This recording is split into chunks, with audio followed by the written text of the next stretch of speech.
দেশ বা দেশৰ বাহিৰত যোনে যেটো স্থানৰ পৰা মোৰ ভিডিঅ'টো চাই আছে আপোনাক মোৰ চেনেলৰ পৰা অসংখ্য ধন্যবাদ জনাইছো। বন্ধুসকল, আজি মই ভিডিঅ'টোত আলোচনা কৰিম যে এটা মুৰ্গীৰ বা হাঁহৰ ঘৰ অৰ্থাৎ যদি চাং ফাৰ্ম বনাই তেনেহলে আপোনাৰ কিমান টকা খৰচ পৰিব, কি বস্তুৰ প্ৰয়োজন হয়, চাং ফাৰ্ম বনাবলৈ আসলতে কিমান টকা খৰচ হয় আৰু কোনটো ফাৰ্মাৰৰ বাবে ভাল হয়, চাং ফাৰ্ম নে মাটিত ফাৰ্ম কৰিলে বেছি ভাল হয়, সেই বিষয়ে ডিটেইলছত দুই কথা আলোচনা কৰিবলৈ মই চেষ্টা কৰিম। তো যদি আপুনি এই বিষয়ে জানিব খোজে তেনেহলে মোৰ যেটো ভিডিঅ' এই ভিডিঅ' প্ৰথম অৱস্থাৰ পৰা শেষলৈ অলপ চাই থাকক।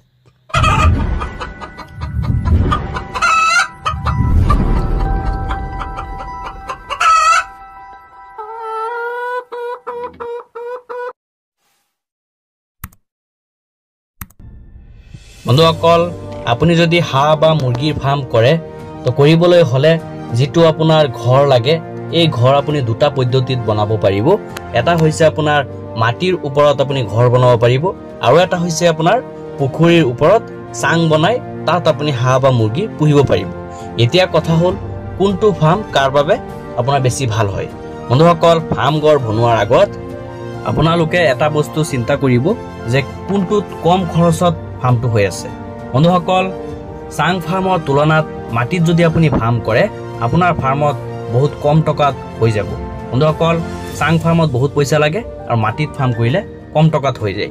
এতিয়া চাং ফাৰ্মত কিছুমান ফাৰ্মাৰে কৰে যে পুখুৰীত আপোনাৰ যেটো মাছ পোহে সেই মাছৰ যাতে খাদ্য হৈ যায় তাৰ বাবে চাং ফাৰ্ম পোহে। আৰু কিছুমান কাৰণ আছে, ধৰি লওক আপুনি গাঁৱত এটা ফাৰ্ম কৰি আছে, ফাৰ্ম কৰিলে অলপ ঘুন্দাই, তো চাং ফাৰ্ম কৰিলে ইমান নুঘুন্দাব। যদি ডাঙৰ পুখুৰী থাকে পুখুৰীত আপোনাৰ যেটো মুৰ্গীৰ মল আছে তো পৰি যোৱাৰ লগে লগে আপোনাৰ মাছে খাই দিয়ে, তেতিয়া আপোনাৰ ফাৰ্মত কোনো ধৰণৰ দুৰ্গন্ধ নহয়। তাৰ বাবে মানুহে চাং ফাৰ্ম কৰিব লগা হয়। বন্ধুসকল, আৰু কিছুমান ফাৰ্মাৰে কি হয় যে নিজৰ এটা জেগা আছে, ভাল জেগা আছে, আপোনাৰ মুকলি জেগা আছে য'ত আপোনাৰ অলপ গোন্ধ হলেও অসুবিধা নাই, সেইসকল ফাৰ্মাৰে ইউটিউবত ভিডিঅ' চাই কয় চাং ফাৰ্ম বনাম। বন্ধুসকল, এটা চাং ফাৰ্ম বনাবলৈ হলে বহুত টকাৰ প্ৰয়োজন। সেইকাৰণে আপোনাৰ যদি সুবিধা আছে, ভাল সুবিধা আছে, তেনেহলে আপুনি মাটিত বনাওক। মাটিত বনালে আপোনাৰ বাবে বহুত ভাল হ'ব, খৰচটো কমি যাব। বন্ধুসকল, হাঁহ যদি আপুনি পুহিব বুলি ভাবি আছে চাং ফাৰ্মত কৰিব পাৰে। যদি আপোনাৰ তেনেকুৱা বিশেষ সুবিধা নাথাকে তেনেহলে চাং ফাৰ্মটো আপোনাৰ বেটাৰ হয় হাঁহৰ কাৰণে, কাৰণ পাইখানাটো তলত পৰি যায় আৰু সিহঁতে অট'মেটিকলি পুখুৰীত নামিব পাৰে। পুখুৰীৰ ওপৰত যদি আপোনাৰ এনেকে আপোনাৰ চাং ফাৰ্ম বনাই দিয়ে।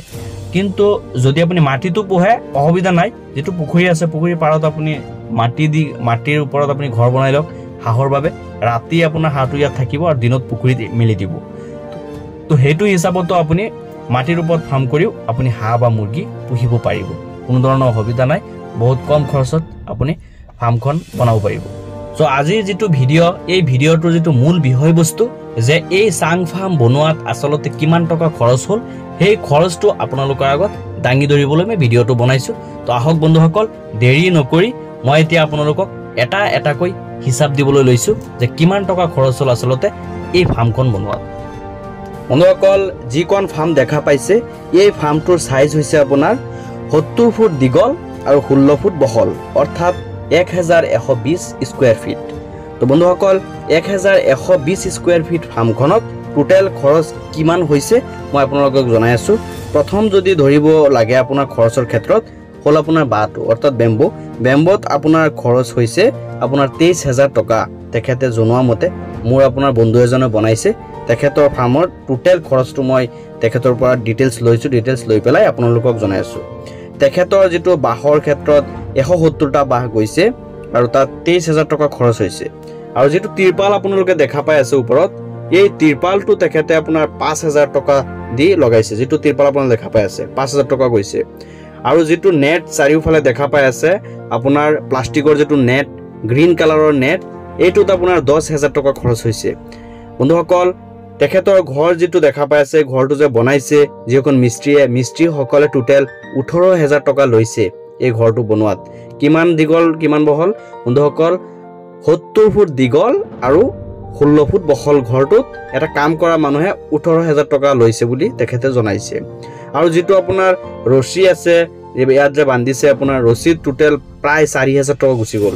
বন্ধুসকল, একজাতৰ ৰছী আছে প্লাষ্টিকৰ, সেইটো বহুত দাম হয় অলপ, মোনা বনাই যে সেইটো ৰছী, সেইটোত আপোনাৰ 4,000 টকা গৈছে। আৰু বন্ধুসকল ঘৰত যেটো আপোনাৰ কাৰেণ্টৰ ব্যৱস্থা কৰিছে সেই কাৰেণ্টৰ বাবদ তেখেতৰ 6000 টকা খৰচ হৈছে বন্ধুসকল টোটেল ক'বলৈ গ'লে তেখেতৰ ফাৰ্মত কাৰেণ্ট লগোৱা লৈকে 75000 টকা খৰচ হৈছে 1120 স্কয়াৰ ফিট এটা চাং ঘৰত বন্ধুসকল মই আকৌ কৈছো 75000 টকা খৰচ হৈছে 75000 रुपीस আপোনাৰ ইয়াত তেখেতৰ খৰচ হৈছে 1120 স্কয়াৰ ফিট ঘৰ বনাবলৈ তো বন্ধুসকল আপুনি এতিয়া ভাবক আপুনি চাং ফাৰ্ম কৰিব নে মাটিত ফাৰ্ম কৰিব মাটিত ফাৰ্ম কৰিলে এইটো খৰচৰ আধা খৰচ যাব আপোনাৰ কিন্তু চাং ফাৰ্মত বহুত টকা খৰচ হ'ব চাং ফাৰ্মত আপোনাৰ পুখুৰীৰ ওপৰত গাঠিব লাগিব তো বন্ধুসকল আপুনি এই ভিডিও চাই হিসাব কৰি ল'ব কোনটো আপোনাৰ কাৰণে ভাল হয় চাং ফাৰ্ম নে মাটিত আপোনাৰ ফাৰ্ম তো এটো চাই পেলাই আপুনি ফাৰ্ম কৰিব আপোনাৰ কাৰণে সুবিধা হ'ব বন্ধুসকল আৰু যদি আপুনি ফাৰ্ম চাব খোজে তেনেহলে ভিডিও ডেসক্ৰিপচনত সেই ফাৰ্মৰ ভিডিও দিয়া থাকিব অৰ্থাৎ মোৰ ফাৰ্মৰ ভিডিও দিয়া থাকিব